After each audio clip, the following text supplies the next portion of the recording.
Project গুলা হয়তো দান আজকে বলছে, আরো 6 মাস আগে বলছে, এখন রেজাল্ট হবে। আমি এখন প্রজেক্ট দিতেছি, ইনশাআল্লাহ আগামী থেকে দেখবেন আসতেই থাকে। এখন আরো প্রজেক্ট চাইতেছি, আমি চাবো আমাদের এখানে কোন রাস্তা যেন কাঁচা না থাকে এবং প্রতিটা খাল ইনশাআল্লাহ খনন হবে।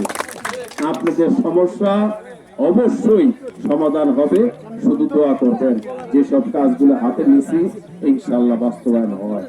আর আপনাদের সৌভাগ্য এই রানীখালে এই যে স্যার জগদীশ চন্দ্র বসুর যে কলেজটি আছে, কালকেও কিন্তু এটার মন্ত্রণালয় সংসদে উঠছে এবং মন্ত্রীর সাথে সাথে, যেহেতু আমি বক্তব্য দিতে পারি নাই, সে এটা উত্তর দিছে।